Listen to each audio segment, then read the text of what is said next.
السلام علیکم ورحمۃ اللہ وبرکاتہ۔ اوتھینٹیکیشن آف اسلام میں خوش آمدید۔ کیسے ہیں آپ سب؟ امید کرتی ہوں خیریت سے ہوں گے۔ آج کے ویڈیو میں آپ کے ساتھ سورہ اخلاص کا ترجمہ اور مکمل تفسیر پیش کروں گی۔ سب سے پہلے اس کا شان نزول بتاؤں گی کہ یہ سورت کس وجہ سے نازل ہوئی تھی۔ ہمارے نبی صلی اللہ علیہ وسلم سے یہودیوں نے وہ کیا سوال کیا تھا جس کی وجہ سے اللہ تعالیٰ نے اس سورت کو نازل کیا، اور اس سورت کی مکمل تشریح اور تفسیر آپ کے سامنے پیش کروں گی۔ قرآن کے بارے میں فرمایا ہمارے نبی صلی اللہ علیہ وسلم نے، تم میں سے بہترین شخص وہ ہے جو قرآن کو سیکھے اور سکھلائے۔ تو اسی لیے اس کو اپنی ضرورت سمجھتے ہوئے پوری ویڈیو کو واچ کیجیے گا، کیونکہ قرآن کو سیکھنا ہر مسلمان کا فرض ہے۔ تو چلیے اپنی ویڈیو سٹارٹ کرتے ہیں، لیکن اس سے پہلے اگر آپ میرے چینل پر نیو ہیں تو میرے چینل کو سبسکرائب کر دیجیے اور میری ویڈیوز کو لائک اینڈ شیئر کر دیجیے، اور بیل آئیکن کو پریس کرنا مت بھولیے گا تاکہ میری ہر آنے والی نیو ویڈیو آپ کو مل سکے۔ نحمدہ و نصلی علی رسولہ الکریم، فاعوذ باللہ من الشیطان الرجیم، بسم اللہ الرحمن الرحیم۔ قل هو اللہ احد،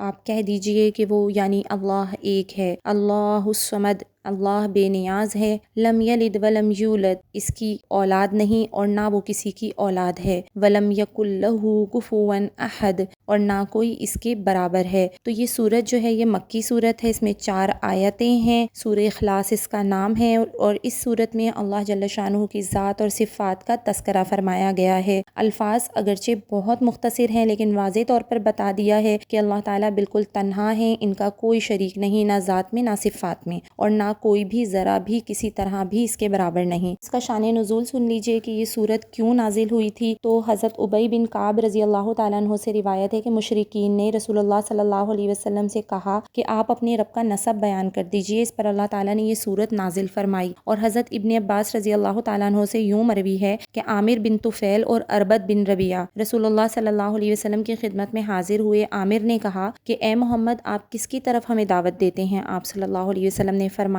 کہ میں تمہیں اللہ کی طرف بلاتا ہوں۔ عامر نے کہا کہ اللہ کی توصیف کیجئے، ہمیں بتا دیجئے کہ وہ سونے کا ہے یا چاندی کا ہے، لوہے کا ہے یا لکڑی کا ہے۔ ایک روایت میں یہ بھی ہے کہ یہودیوں نے سوال کیا تھا کہ اللہ کس چیز کا بنا ہوا ہے، کیا وہ کھاتا ہے اور پیتا ہے؟ نعوذ باللہ۔ تو اسی پر جو ہے وہ سورہ اخلاص نازل ہوئی، لیکن دونوں نے چونکہ بہت سخت سوال کیے تھے تو اسی لیے اللہ تعالیٰ نے اربد کو بجلی سے ہلاک فرما دیا، اور عامر بن طفیل طاعون میں ہلاک ہوا۔ چونکہ اس سورت میں خالص توحید ہی بیان کی گئی ہے، اس لیے اس کا نام سورہ اخلاص معروف ہو گیا۔ رسول اللہ صلی اللہ علیہ وسلم سے بھی سورت کا نام سورہ اخلاص مروی ہے۔ اب اس کی تفسیر کی طرف آتے ہیں کہ سیدنا حضرت آدم علیہ السلام سب سے پہلے انسان تھے اور سب سے پہلے نبی بھی تھے۔ ان سے اور ان کی بیوی سے انسان دنیا میں پھیلے اور ان کی بتائی ہوئی تعلیمات پر چلتے رہے۔ حضرت آدم علیہ السلام کی تعلیم خالص توحید پر مشتمل تھی۔ بہت سی نسلیں اسی طرح گزر گئیں، پھر شیطان ابلیس اور اس کی ذریت نے لوگوں کو شرک پر ڈال دیا۔ خالق اور مالک کے وجود کا انکار کرانا تو اس زمانے کے اعتبار سے ناممکن کے درجے میں تھا، البتہ شرکیہ عقائد اور شرکیہ عبادات پر ڈالنے میں وہ کامیاب ہو گیا۔ جو شرکیہ عقائد ابلیس نے بنی آدم کے دلوں میں ڈالے، ان میں سے ایک یہ تھا کہ اللہ تعالیٰ کی ذات ایسی ہی ہے جیسے تم لوگوں کی ہے، اس کا وجود بھی تمہاری طرح ہے، اس کی اولاد بھی ہے اور اسے چیزوں کی حاجت بھی ہے، اور یہ بھی بتایا کہ اسی کی طرح مخلوق بھی معبود ہے، اور یہ معبود تمہیں تمہارے خالق تک پہنچا دیں گے، اس کی سفارش سے تمہیں اس کا قرب حاصل ہوگا۔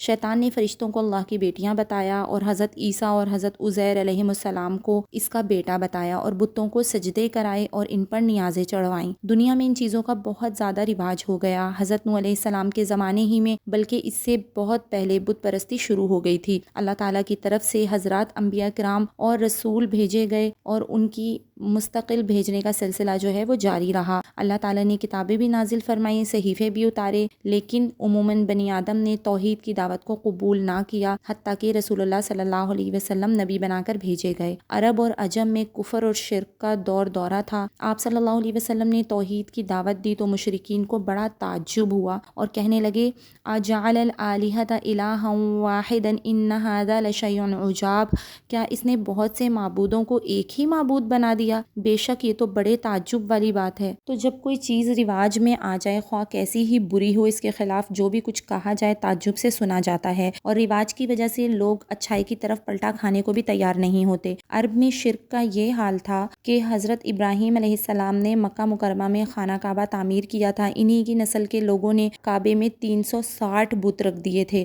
اور عرب کے مختلف علاقوں میں بڑے بڑے بت خانے تھے، ان پر چڑھاوے چڑھاتے تھے، ان سے مدد مانگتے تھے، اور ان کے نام کے نعرے اور جکارے لگایا کرتے تھے۔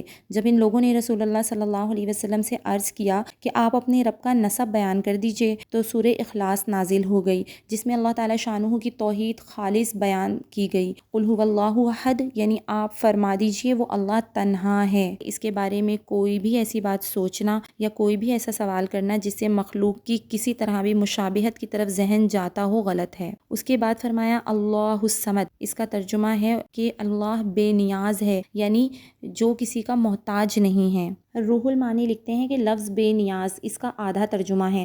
اس کے ساتھ یہ بھی کہنا چاہیے کہ جس کے سب محتاج ہیں، یعنی اللہ کسی کا محتاج نہیں اور اس کے سب محتاج ہیں، تب جا کے سمد کا مطلب جو ہے وہ پورا ہوتا ہے۔ سمد کے معنی وہ سردار کے ہیں جس سے برتر اور بالا کوئی نہیں، جس کی طرف لوگ اپنی حاجتوں میں اور تمام کاموں میں متوجہ ہوتے ہیں۔ پھر آتا ہے لم یلد ولم یولد، کہ نہ وہ کسی کی اولاد ہے اور نہ کوئی اس کی اولاد ہے۔ تو اس میں ان لوگوں کا جواب ہو گیا جنہوں نے کہا تھا کہ اپنے رب کا نسب بیان کریں۔ اس میں واضح طور پر بتا دیا کہ کسی خاندان کی طرف اس کی نسبت نہیں ہے۔ والد اور مولود میں مشابہت اور مجانست ہوتی ہے، وہ تو بالکل تنہا ہے، ہر اعتبار سے واحد ہے۔ وہ کسی کی اولاد ہو یہ بھی محال ہے، اور اس کے کوئی اولاد ہو یہ ہو نہیں سکتا، جیسا کہ سورہ مریم میں بھی ارشاد ہے وَقَالُوا اتَّخَذَ الرَّحْمَنُ وَلَدًا، اور یہ لوگ کہتے ہیں کہ اللہ تعالیٰ نے اولاد اختیار کر لی ہے۔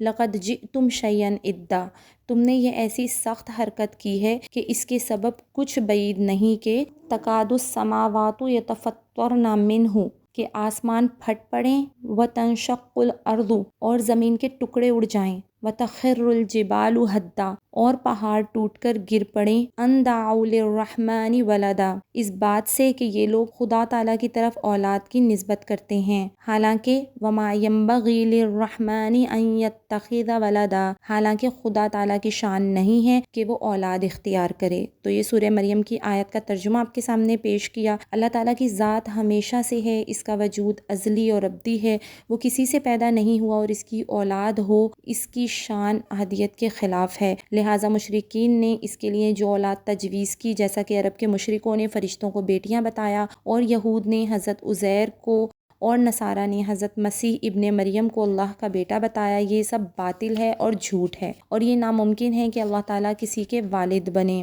اسی طرح جو ہے وہ ایک اور آیت میں قرآن پاک میں فرمایا گیا کہ ذالک قولہم بافواہہم، کہ یہ ان کے جو قول ہیں یہ افواہی ہیں۔ اس میں ہر طرح کی برابری کی نفی کر دی گئی ہے کہ کوئی بھی اللہ تعالیٰ کا مثل نہیں، کوئی برابر نہیں، نہ اس کی ذات میں نہ صفات میں، وہی معبود وحدہ لا شریک ہے، صرف وہی حاجتیں پوری فرماتا ہے، وہی علیم ہے، قدیر ہے، حکیم ہے، حی لا یموت ہے، یعنی اس کو کبھی موت نہیں آئے گی، ہمیشہ زندہ ہے۔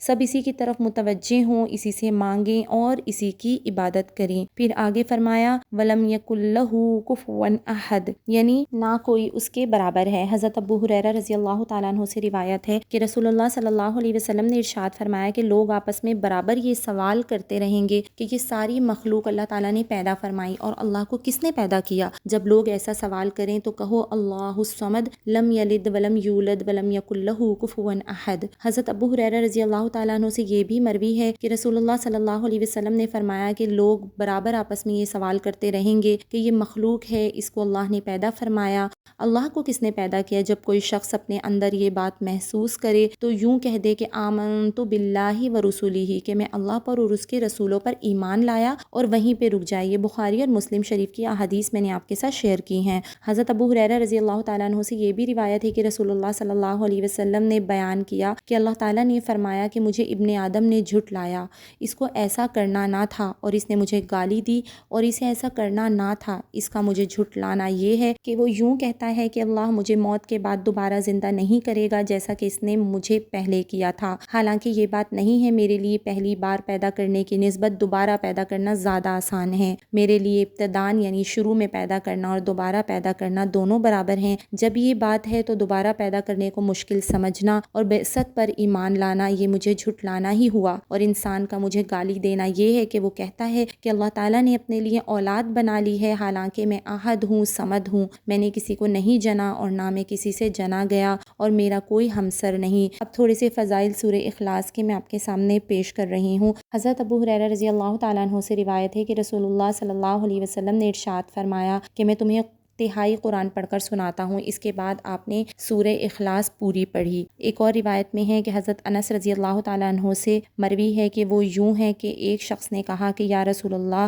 میں قل هو اللہ احد سے محبت کرتا ہوں۔ آپ نے فرمایا اس صورت سے تیری جو محبت ہے اس نے تجھے جنت میں داخل کر دیا۔ سبحان اللہ۔ ایک اور روایت ہے کہ حضرت سعید بن مسیب رضی اللہ تعالیٰ عنہ سے روایت ہے کہ رسول اللہ صلی اللہ علیہ وسلم نے فرمایا کہ جس نے 10 مرتبہ قل هو اللہ احد پڑھ لی اس کے لیے جنت میں ایک محل بنا دیا جائے گا، اور جس نے 20 مرتبہ پڑھ لی اس کے لیے جنت میں 2 محل بنا دیے جائیں گے۔ یہ سن کر حضرت عمر رضی اللہ تعالیٰ عنہ نے عرض کیا یا رسول اللہ، اللہ کی قسم اس صورت میں تو ہم اپنے لیے بہت زیادہ محل بنا لیں گے۔ آپ صلی اللہ علیہ وسلم نے فرمایا اللہ بہت بڑا داتا ہے، جتنا عمل کر لو گے اس کے پاس اس سے بہت زیادہ انعام ہیں۔ اور حدیث شریف اس کی فضیلت میں بیان کر رہی ہوں۔ ترمذی شریف کی حدیث ہے کہ حضرت انس رضی اللہ تعالیٰ عنہ نے فرمایا کہ حضور اقدس صلی اللہ علیہ وسلم کا ارشاد ہے کہ جس نے روزانہ 200 مرتبہ قل هو اللہ احد پڑھ لی اس کے 50 سال کے گناہ صغیرہ اعمال نامے سے مٹا دیے جائیں گے، یعنی 50 سال کے گناہ 200 دفعہ قل هو اللہ پڑھنے سے مٹا دیے جائیں گے۔ ہاں،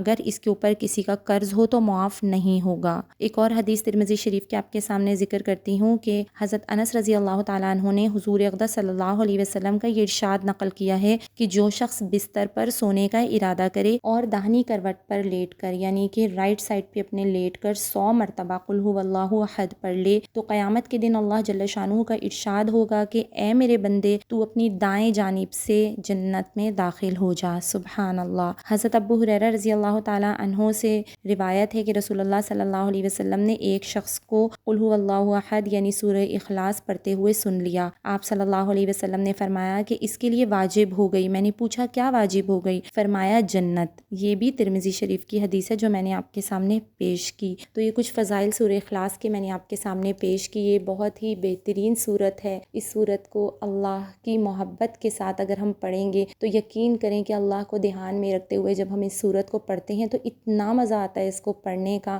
معنی کو دھیان میں رکھتے ہوئے اور اللہ کی تعریف کرتے ہوئے۔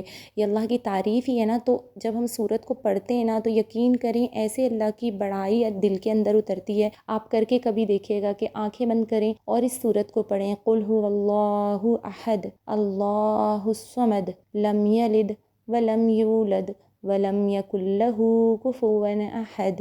تو جب ہم اتنے پیار سے اللہ کو سوچتے ہوئے آنکھیں بند کر کے اللہ کی تعریف کریں گے، اللہ کی بڑائی اور اللہ کی محبت ہمارے دلوں کے اندر اترے گی۔ تو اللہ تعالیٰ ہم سب کو اپنی محبت نصیب فرما دیں۔ اللہ تعالیٰ ہم سب سے آپ راضی ہو جائیں، آمین ثم آمین۔ اسی دعا کے ساتھ میں اپنی ویڈیو کا اختتام کرتی ہوں۔ اگر آپ کو میری یہ ویڈیو پسند آئی ہو تو اس کو شیئر کر دیجیے اور میرے چینل کو سبسکرائب کر دیجیے۔ اللہ آپ کو جزائے خیر عطا فرمائے۔ اسی طرح کی اور بہت ساری اوتھینٹک ویڈیوز کے لیے دیکھتے رہیے اوتھینٹیکیشن آف اسلام۔ السلام علیکم ورحمۃ اللہ وبرکاتہ۔